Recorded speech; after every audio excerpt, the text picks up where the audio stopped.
Quantas vezes nós nos sentimos fraco, tanto fisicamente ou emocionalmente com alguma coisa ou com uma situação que a gente está vivendo. É claro que ao nosso redor existem fontes, né? Mas sabemos que existe somente uma fonte na qual vai nos curar, na qual vai nos restaurar, sabe? E nos colocar de pé de novo. Só que muitas das vezes nós buscamos ser satisfeito, sabe? Por essa restauração, por essa cura, por esse fortalecimento em fontes erradas. A palavra de Deus fala lá em João, capítulo 15, versículo 15, que Jesus fala que ele nos chamou para sermos amigos de Deus, porque tudo que ele havia recebido do Pai, ele fez com que a gente conhecesse também. E assim, durante o texto ele fala que o servo, ele não sabe o que o seu senhor faz, sabe? E é exatamente essa questão de amizade que o Senhor ele quer com a gente nesse tempo, sabe? Não é uma amizade em que o Senhor ele vem e somente ele tapa a ferida que tá exposta na nossa vida, na nossa alma, e depois ele vai embora. Não, sabe? Ele é um Senhor, ele é um amigo, ele é um Deus que quando ele vem, ele não somente tapa a ferida, mas ele limpa por dentro também, sabe? E nessa da gente muitas das vezes querer buscar essa cura de uma maneira proposital em lugares errados, sabe? Isso meio que acaba se alastrando de uma certa forma, então nós continuamos piores ou pioramos da maneira que a gente já estava pior, sabe? E é sobre isso. Uma amizade, sabe? Genuína, não momentânea, mas para sempre. Jesus exerceu seu ministério na terra, mas quando estava quase na hora de ele ir para a morte, na cruz, ele rogou ao Pai para que ele enviasse outro conselheiro, um consolador, no qual esse ficaria com a gente para sempre, sabe? Esse é o Espírito Santo. O véu ele foi rasgado. Hoje nós temos acesso ao Senhor, sabe? A palavra de Deus fala em Jeremias, no capítulo 29, no verso de número 13, que Deus ele é aquele que se deixa ser encontrado se nós o buscarmos ele de todo o nosso coração, sabe?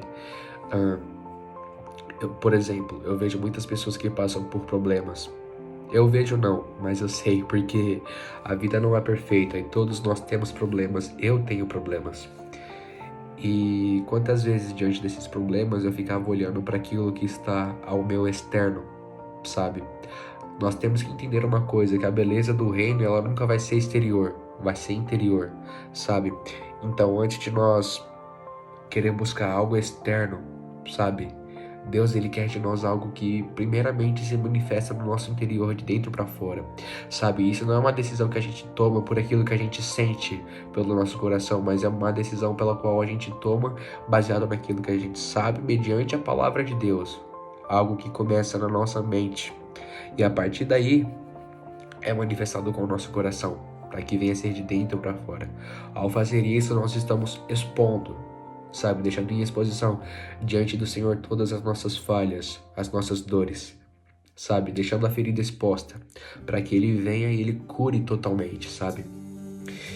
E eu acho muito lindo que Deus ele deseja tocar o nosso interior. Nós não somos perfeitos, nós necessitamos dele para que nós venhamos se tornar um bom exemplo de pessoas aqui na Terra e um bom exemplo de caráter de Jesus no tempo que a gente vive.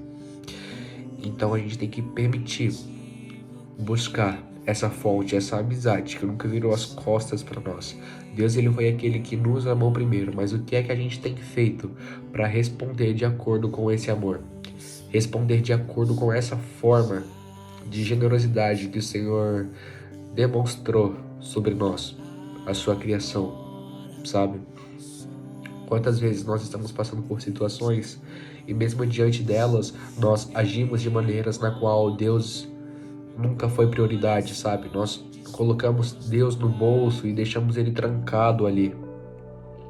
E ainda temos a cara de pau de falar: Deus não me ouve, Deus não está comigo, porque se tivesse, certamente o que eu estou passando hoje não estaria numa escassez que está, mas estaria numa bonança, sabe? Mas a real é que Jesus ele sempre esteve batendo a porta, mas a verdade é essa: o que é que a gente tem feito para ouvir o toque do Senhor na porta, o bater na porta e abrir a porta para que Ele entre, sabe? Isso é algo muito poderoso, isso é algo que eu já vivi. Quantas vezes que eu já fiquei pairando sobre aquilo que eu estava vivendo, mas a minha mente, que era para estar conectada ao céu, não estava. Eu era totalmente consumido por aquilo que eu estava vivendo no momento. E eu estava esgotado emocionalmente, fisicamente, espiritualmente. Ao fazer isso, eu ficava mais esgotado do que eu já estava, sabe? Então, o que eu quero dizer com tudo isso? Deus é uma amizade, Ele tem uma amizade para nós, sabe? Um relacionamento profundamente lindo, sabe? A palavra fala que quando o crente ora, os céus se movimentam. A gente tem que buscar isso, sabe? Ter essa ousadia de tocar o céu. Eu posso estar passando por um problema agora, Mateus. Você sabe do que eu estou passando? Não sei. Mas eu sei que se você posicionar os seus joelhos no chão e orar, clamar a Deus, Ele não somente é aquele que se inclina do alto para ouvir o seu clamor, mas Ele é aquele que vem com a providência sobre a sua vida. Ele é o Deus que provê, Ele é o Deus que resgata, Ele é o Deus que vem com escape, Ele é Deus que vem com renovo, é o Deus que vem com cura, é o Deus que vem com restauração, é o Deus que tem vida e abundância para derramar sobre você, sabe? Mas o Senhor não quer que a gente fique olhando para aquilo que está em externo. Daniel, no capítulo 6, a gente vê que ele estava na Babilônia sobre o reinado de Dário, né? E o rei ele decretou que no período de 30 dias a prática de oração estava proibida. Ou seja, era proibido você orar a Deus, a qualquer Deus, que eles achavam que tinha outros deuses, e também era proibido você orar a qualquer homem, sabe? Caso você fizesse isso, você estaria indo contra o decreto do rei, você estaria rompendo essa barreira que foi estabelecido pelo mesmo. Daniel, ele não se desesperou com isso, mas o texto fala, lá no versículo 11, se eu não me engano, que ele vai à sua casa, no andar de cima, e lá ele faz o que costumava fazer: orar a Deus. Não só uma, mas orou 3 vezes. Os soldados do rei viram Daniel, porque a janela estava aberta. Então eles viram e foram até o rei e falaram: Senhor, o Senhor não disse que qualquer pessoa que orar a Deus ou qualquer homem seria jogado na cova dos leões, sabe? E Daniel, certamente ele sabia desse decreto. Mas uma coisa que foi muito importante que Daniel manteve consigo, manteve no seu coração, pela convicção no Espírito, que é o quê? Manter os joelhos dobrados, porque Deus ele reconhece aqueles que têm os joelhos marcados e molhados de tanto orar. Daniel ele não se manteve em oração pelo desespero, pela obrigação, que muitas pessoas acham que buscar a Deus é uma obrigação, então meio que coloca esse ato dentro de si: se eu não buscar eu morro. Meio que isso demonstra uma certa religiosidade, mas não é. A gente tem que ter satisfação em amor e fidelidade em fazer isso, que nem Daniel demonstrou.